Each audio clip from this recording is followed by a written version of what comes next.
culvert steel pipe in here, so I want to see what it's about. Okay, let's talk about land diversity. I tried to buy as much of these fields as we could afford. If you look at this Project 291 in southern Illinois, where did we run into trouble? It was all wooded, and it was missing a balance of having some fields. Yeah, take it that way. All right,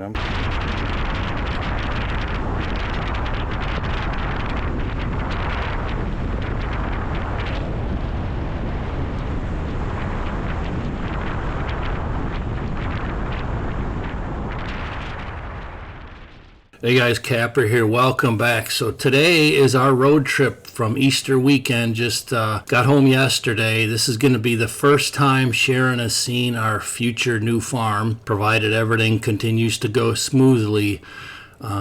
Tentatively, we're calling it Project 280. So this bridge, we ended up on a back road. This is going across the Mississippi River. This one-lane bridge looked pretty sketchy. Matter of fact, I think they're building a new one right now next to it. You could see there. So we ended up on these back roads, but join us for the road trip. This may be a longer video, so you can enjoy it with us, kind of real time, soak it in, and we'll give you our thoughts along the way, and we'll spend a really nice day checking out the new farm some more, learning a few new things. We're going to be meeting up with Phil and Tammy, and Josie, the realtor, and her husband will be there as well. We'll ride the Polaris rigs and just get some fresh air, so join us. Don't forget, if you enjoy our content, please hit the like button. We'd greatly appreciate that. Consider subscribing for our adventures. Now let's get on to the weekend trip here for phase number 1, checking out Project 280. All right, we're getting close. First time Sharon is going to see the property. About 10 minutes out, I guess. We're going to meet Felipe and Tammy and the realtor, Josie and Aaron. So it should be interesting, but what are your predictions, babe? On what? You think you're gonna like it? I don't know. Hopefully you do. It's a pretty big investment, I guess. Yeah, I hope so. We're gonna come across a couple of these crossings here. I think the first one's right here that give you an excuse if the water's high, then you don't have to go into work. Yeah, well, it doesn't quite work that way. No? Nope.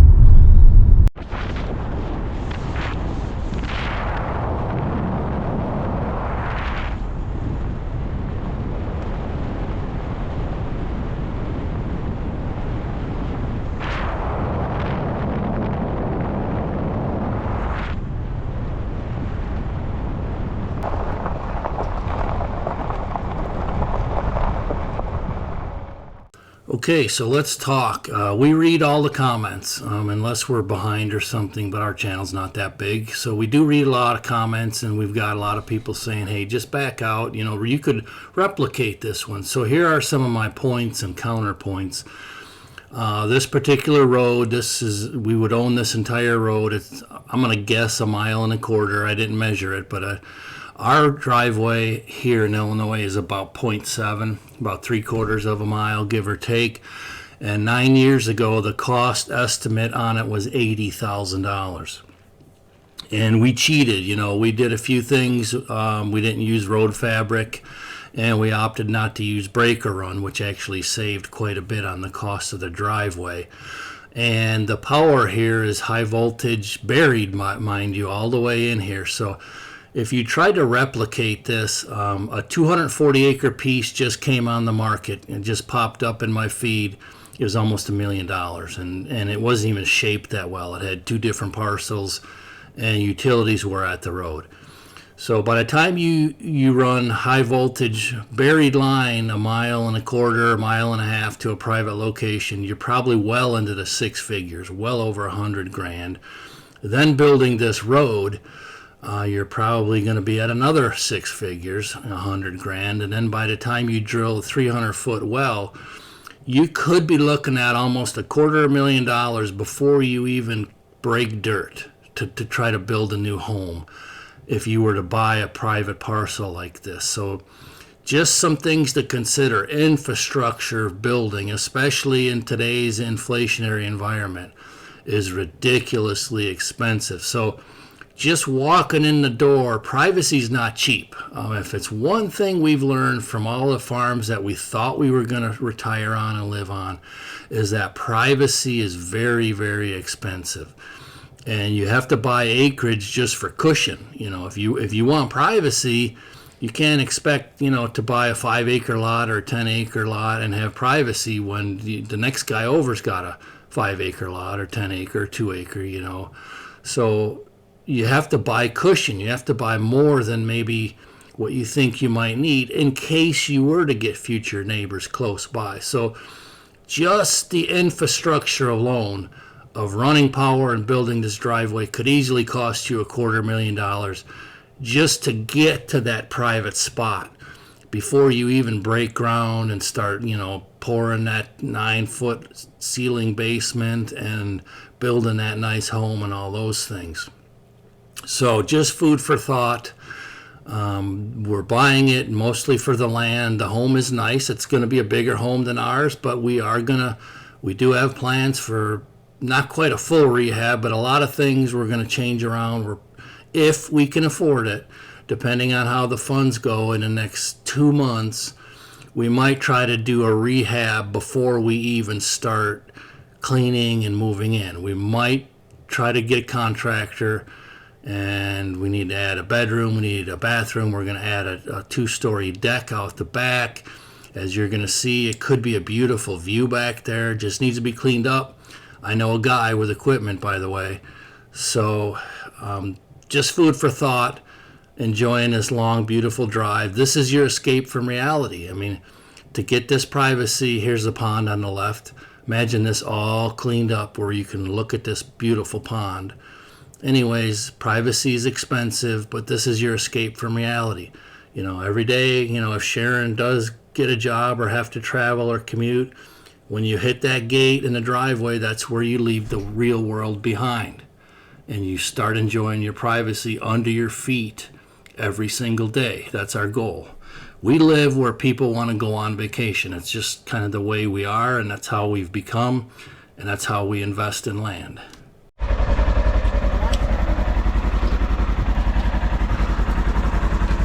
Stu, put a sound bar in there.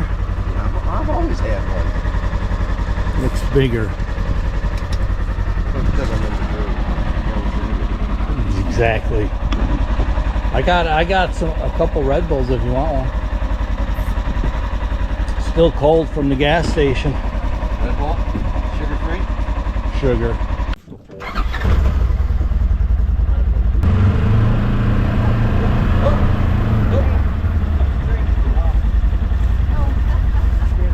I lost my drink.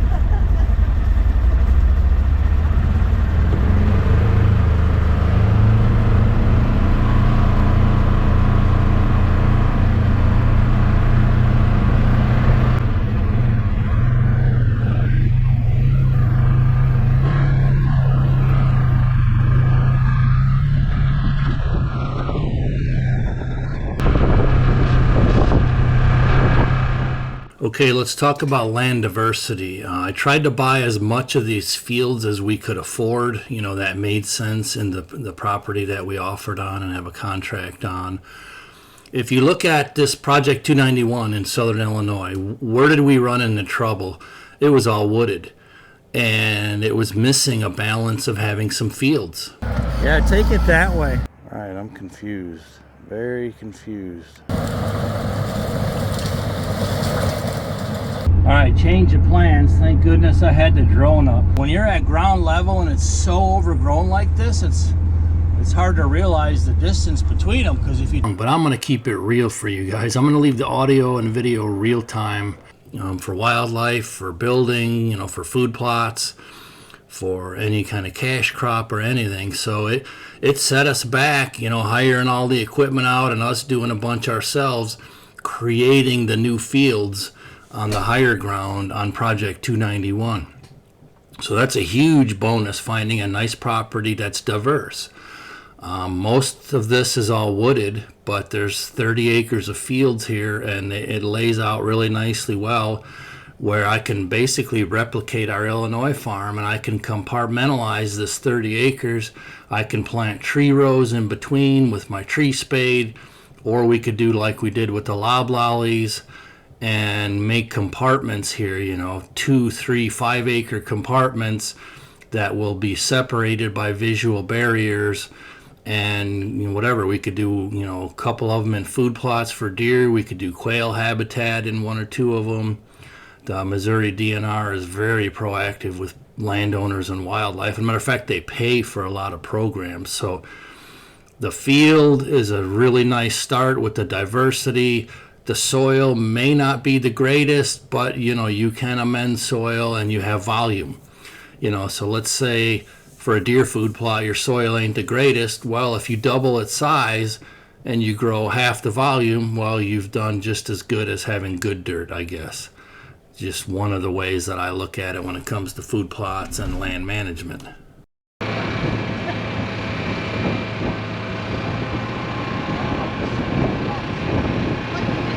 asked for my knife. So our first stop, we're going to run up to where the new north line would be across these fields on the 280 acre parcel, just so we can kind of get a sense of where it's going to lay in relation to the home and like how close your potential closest neighboring property would be.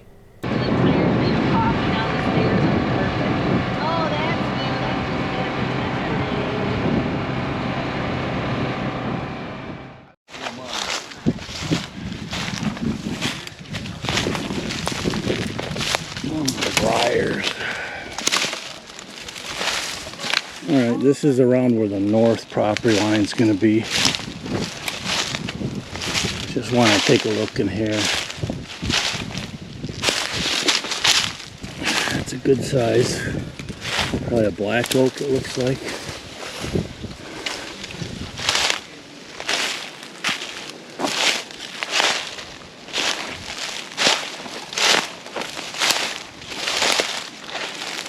A lot of ridges on this property. A lot of nice ridges.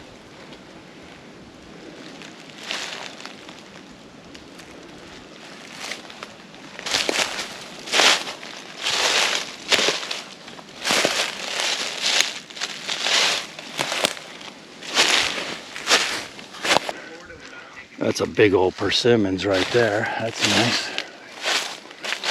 Sharon wanted to know if there's any cedars here. Looks like a white oak. Well, these could be red oaks. These darker ones are not the greatest. They used to be better with trees. All right. Take a ride, keep going. Okay, got That's the only food plot on the whole property right there. Oh, I got you. Okay, yeah, because I was wondering where there was a fence. Yeah, you better bring that tree spade. That, either that or... Oh, yeah. Yep. Oops, getting warm out. Yeah, so I'm not saying it is. I'm just saying maybe it did. Then it served its purpose.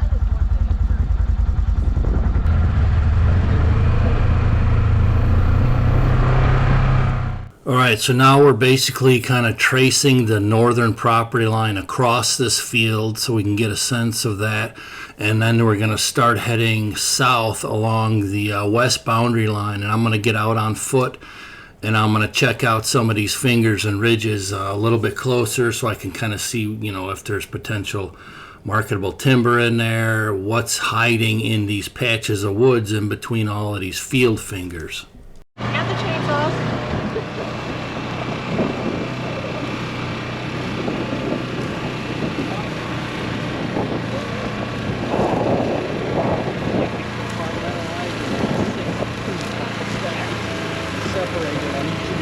Then you put some lime down.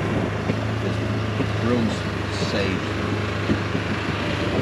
Is an indicator.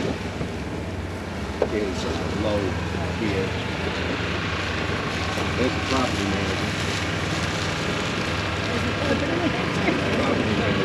manager.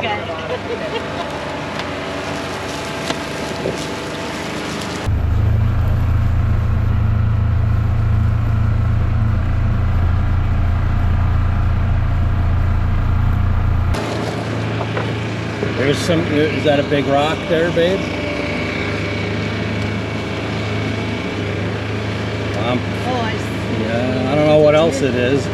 You think that's a deer blind? It's here, I think. No, Irrigated. let me, Oh, yeah, it's corn. Yeah. It's a drain. Yep, that's a thing. That's a culvert. oh, all right. Well, I gotta go and see what it is that. Bug out shelter. Here, I'm gonna get closer to it. Oh, unless you want the smooth ride. No, I'll walk down this way. All right, we're gonna go around the corner. All right. All right, we saw just a huge culvert steel pipe in here, so I want to see what it's about. Wait, it might not be steel, it might be a hay bale. Yeah, that's a hay bale.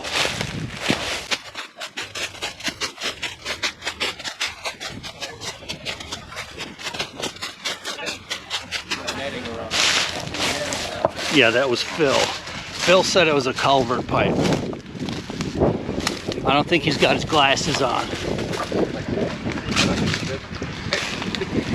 He'd go in to use the bathroom and I'd park on the other side of the parking lot, make him walk. So he didn't get. Did you spray? Yeah, I sprayed my legs and that. All right, I brought some with me. Okay, I'll probably spray my shirt. The ticks are already out. We've already told Rick and ourselves. We've already had to. I woke up yesterday morning and I kept waking up and something on my back was itching. And then I finally felt it. Yeah.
All right, I'm gonna walk through another section. Oh, the stickers and briars are. Oh.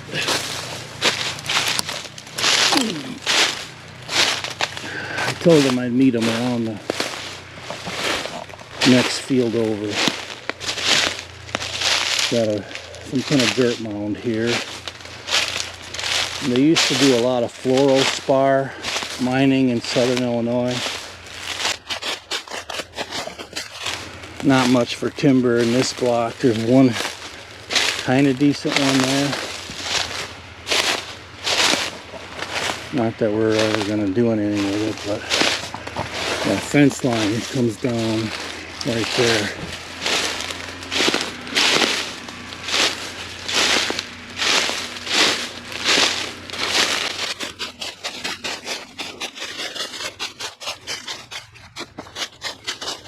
I don't know if you could see, it's kind of all scratched up in here, probably turkeys.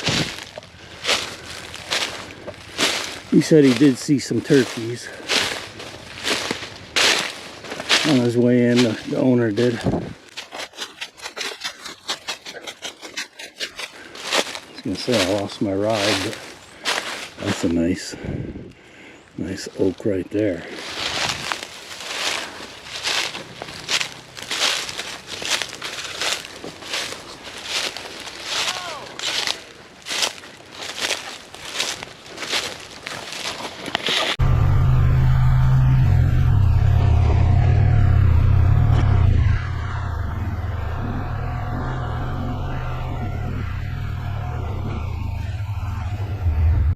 Okay, so we arrived at one of the survey corners. They did have some survey work done.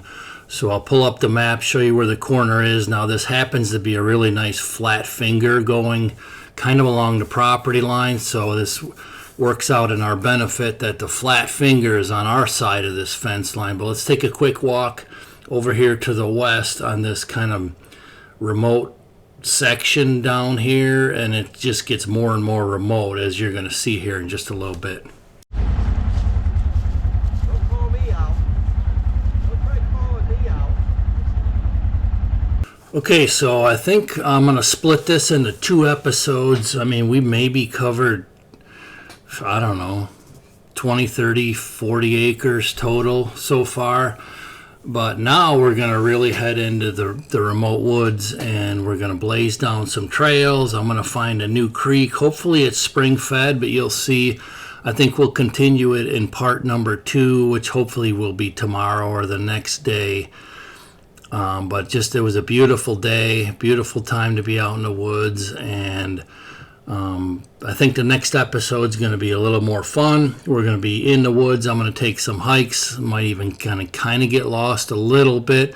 But we'll finish out here. We're coming down. I'll show you where we're at on the map. And we're going to come back by the house now, where the house sits. And now we're going to hit some of these fingers.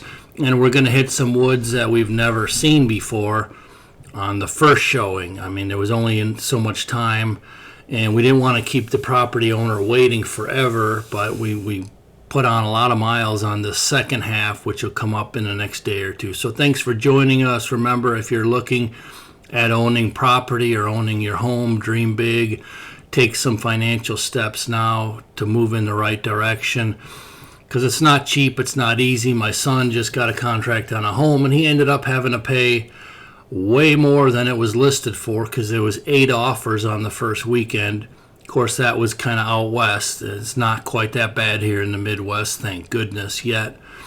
But we're really looking forward to the next phases of this, getting our life moving again with a new start. So we'll finish out here. I hope to see you again on a future episode. Thanks a lot. Have a great evening.